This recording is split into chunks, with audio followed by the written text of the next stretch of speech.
अगर अभी नीट 2026 के स्टूडेंट्स हैं और फिजिक्स में परेशान हैं, ठीक है, तो सबसे पहला स्टेप मैं ये बोलूँगा कि पिछले दिनों में आप लोगों ने बहुत कुछ पढ़ा होगा 11th-12th में, या कुछ लोग ड्रॉपर्स होंगे, कुछ ना कुछ तो पढ़ा होगा।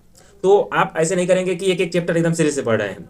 आपको उस हिसाब से पढ़ना है कि वेटेज हिसाब से आपको वेटेज के हिसाब से पढ़ाई करना है या कॉलेज की प्रिपरेशन करना है, यदि आप नीट 2026 में सिलेक्शन चाहते हैं तो दोस्तों मैं केवल आपको 4 चैप्टर बताऊंगा फिजिक्स का, ठीक है, और उस चैप्टर को आपको तैयार करने में महज कुछ ही दिन लगेंगे और बहुत कम मेहनत में, समझ रहे हो, और बहुत कम प्रैक्टिस में इन चैप्टर पे आप पकड़ बना सकते हैं, या कह लो कि इन चैप्टर को आप रेडी कर सकते हैं।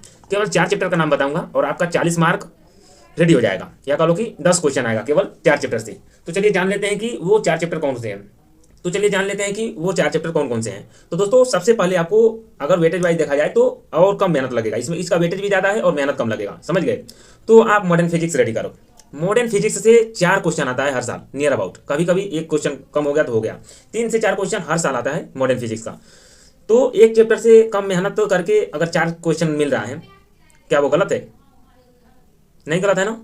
तो आप पहले मॉडर्न फिजिक्स रेडी करोगे, पहला चैप्टर हो गया। दूसरा यूनिट एंड डायमेंशन और साथ ही साथ एरर, यूनिट डायमेंशन और एरर, इसको भी थोड़ा सा महज मेहनत करना है और इससे भी एक क्वेश्चन आपको देखने को मिल जाएगा। और दूसरा चैप्टर और तीसरा चैप्टर है दोस्तों सेमीकंडक्टर। सेमीकंडक्टर से आप एकदम फिक्स मान के चलो कि 2 क्वेश्चन आता ही आता है, एक थियोरेटिकल आएगा लगभग और एक लॉजिक गेट वगैरह पे आ जाता है।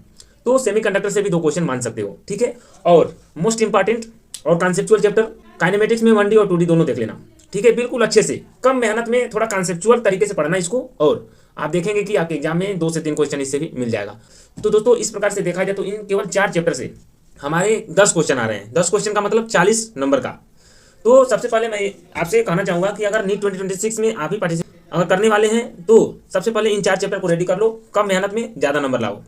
फिर नेक्स्ट वीडियो में मैं बताऊंगा कि इसके बाद से कौन से चैप्टर आपको रेडी करना है जो कि कम मेहनत में अच्छा से और जल्दी से तैयार हो जाए और आप आसानी से नंबर ला सको किसमें, नीट 2026 में।